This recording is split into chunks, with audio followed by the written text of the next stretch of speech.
ok? Conhecendo os organismos microscópicos. Elias, ele se machucou e teve que procurar um médico no hospital. Ele ficou muito curioso ao ver o médico usando máscara e luva. Seu pai lhe explicou que isso é uma medida de prevenção, pois o hospital é um lugar de aglomeração e que algumas doenças podem ser transmitidas através do ar ou pelas partículas de saliva proveniente do espirro ou da tosse, e o uso da luva se faz necessário, pois o médico iria limpar o machucado para retirar agentes microscópicos que possam causar uma infecção, pois alguns micro-organismos podem entrar no corpo humano através de pequenas feridas. Por isso devemos usar álcool, sabão líquido ou sabonete para higienizar o local ferido. Então tá aí, o pai explicou para o Elias que como ele foi ao médico, lá tinha muita gente, né, um lugar que tem aglomeração, então faz-se necessário o uso de luvas e também da máscara, tá ok? Se o Elias não procurasse um médico, ele poderia ocorrer uma infecção e depois uma inflamação.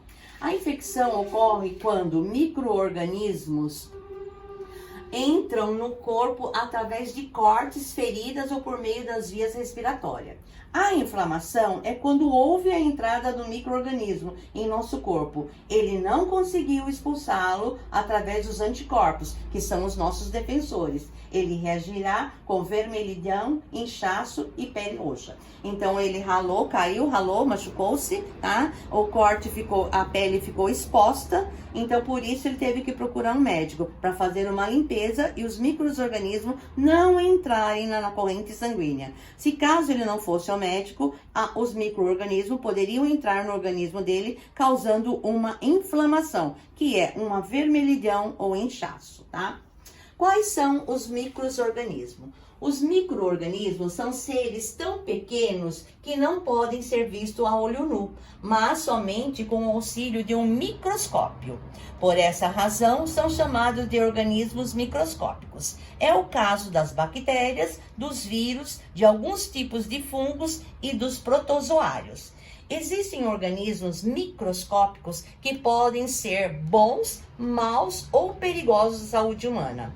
Os organismos microscópicos bons, eles ajudam na digestão dos alimentos, na elaboração de medicamentos e na fabricação de certos alimentos, tá? Então, quando vocês tomam um Yakult, por exemplo, ele tem lactobacilos, são os micro-organismos bons.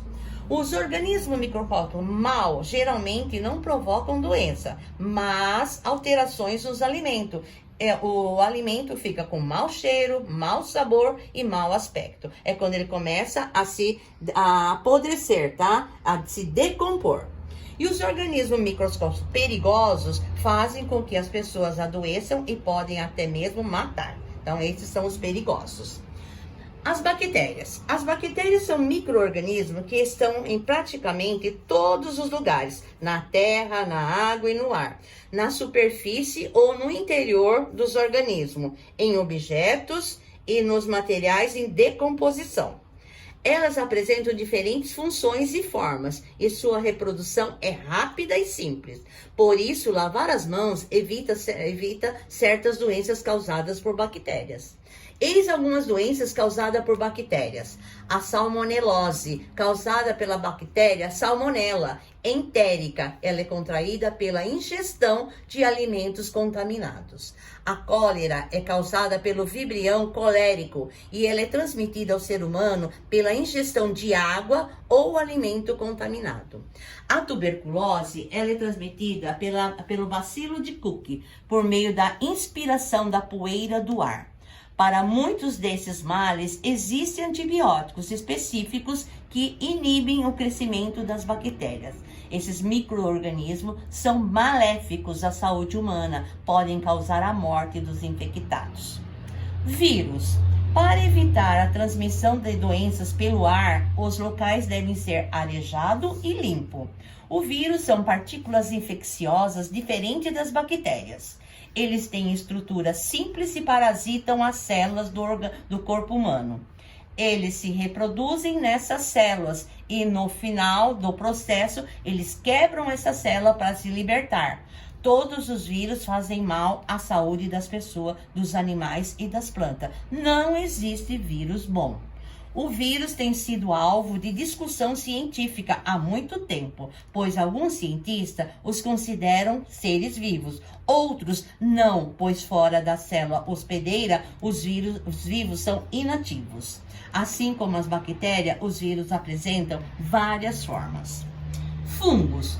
Os fungos mais conhecidos são chamados de bolores, mofo ou leveduras. Há também os que têm forma de cogumelos, entre eles o champignon, uma espécie de fungo comestível. Os fungos possuem características diferentes, como a forma e o tamanho. Os cogumelos são fungos macroscópicos, ou seja, podem ser vistos sem o auxílio do microscópio. Os bolores são fungos que apresentam muitas células em filamentos, que quando observado em lentes de grande aumento, parecem pequenas árvores todas ramificadas, tá? Ele parece uma florestazinha, tá? A levedura são fungos formados por uma única célula. São maiores que a maioria das bactérias e têm a forma oval ou sendo alongada ou esférica. Gostam de açúcar e preferem frutas, flores e casca de árvore como seu habitat. Alguns fungos servem como alimento, os chamados fungos comestíveis. Há também tipos venenosos que provocam intoxicação e podem levar à morte quando ingerido. Existem ainda fungos que provocam certas doenças no ser humano, como asma, rinite, micose, etc. Além da sua grande importância ecológica como decompositor, já que devolve ao solo nutrientes que serão usados pelos vegetais. Os fungos são utilizados na fabricação de produtos alimentares, na fabricação de pães, na produção de antibióticos, como a penicilina. Os fungos, como quaisquer micro-organismos, dependem de certos fatores para crescer, tais como a umidade e a temperatura.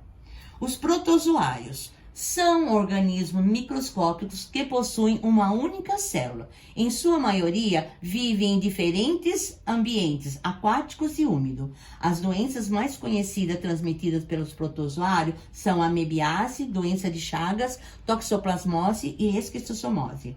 As diferentes espécies de protozoário podem estar presentes em quase todo lugar, onde há água ou meio terrestre, desde que haja umidade suficiente. Bom, agora falarei para vocês um pouquinho da doença de Chagas, tá?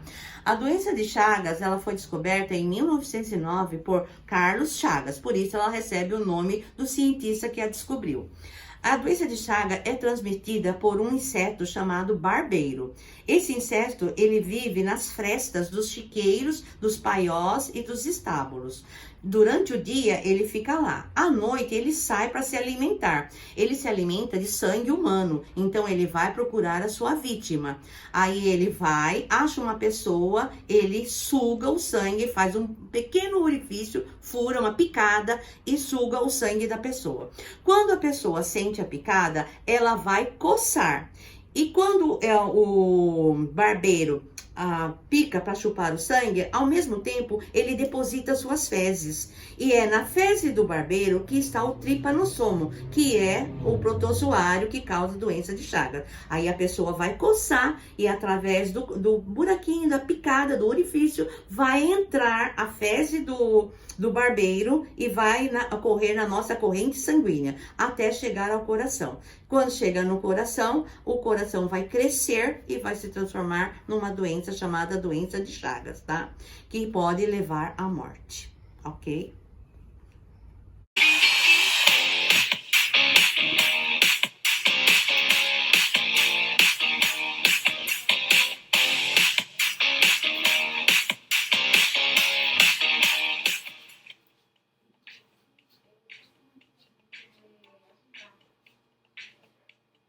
Felipe, é hora de almoçar. Não se esqueça de lavar as mãos, hein? A minha mãe vive dizendo: lave as mãos antes de comer, lave as mãos antes de dormir, lave as mãos depois de ir ao banheiro. Por que preciso lavar as minhas mãos toda hora? Lavar as mãos é um hábito que precisamos cultivar, pois apesar de não conseguirmos ver a olho nu, nossas mãos estão cheias de micro-organismos causadores de doenças. Doenças? Sim, vamos entrar que vou lhe mostrar uma coisa antes de almoçarmos. Os micro-organismos são tão pequenos que só podem ser observados através do microscópio. Veja, por exemplo, como são as bactérias. Nossa, as minhas mãos devem conter milhões desses micro-organismos. Com certeza, mas saiba que as bactérias não estão só nas nossas mãos. Estão presentes, por exemplo, no aparelho celular, nas cédulas de dinheiro, no ambiente de trabalho e até no ar. Como elas são causadoras de doenças, precisam ser removidas das mãos antes de você tocar nos alimentos. Então, se eu não lavar as mãos, todas as bactérias que estão nelas vão parar nos alimentos que eu vou ingerir? Isso mesmo. Veja só esse vídeo que explica isso. Você já notou quanta coisa comemos com as mãos? Junto com os alimentos como sanduíches, frutas, pipocas, bolachas, é bem possível que haja alguns micróbios que estavam nas nossas mãos. Por isso, é muito importante fazermos a nossa parte lavando-as. Só assim é possível eliminar esses bichinhos que podem causar mal à nossa saúde. E quais doenças de origem alimentar as pessoas podem contrair? Uma das doenças comuns é a salmonelose, causada pela bactéria Salmonella enterica. Essa bactéria causa muita diarreia, com náuseas e vômitos, febre, dores de cabeça e dor abdominal. Além da salmonelose, há a cólera, causada pelo Vibrio cholerae. No caso dessa doença, quando a bactéria chega ao intestino humano, ela se reproduz muito e libera substâncias tóxicas, as quais atacam a parede do intestino, provocando diarreia, cólicas abdominais, cansaço, desidratação, entre outros sintomas. Nossa! Nunca imaginei que a falta de higiene das mãos e de higienização dos alimentos e do ambiente pudessem causar problemas de saúde tão sérios como esses. É importante você saber também que, além de ter conhecimento de quando lavar as mãos, é preciso saber como lavá-las corretamente. Veja como é simples. Basta passar o sabonete até formar espuma e esfregar muito bem as palmas e as costas das mãos, além do vão entre os dedos e embaixo das unhas. Depois, é só enxaguar e secar muito bem. Como não quero ficar doente, vou sempre lavar as minhas mãos. Tchau, bactérias! Muito bem, filho. Agora, vamos almoçar. Vamos!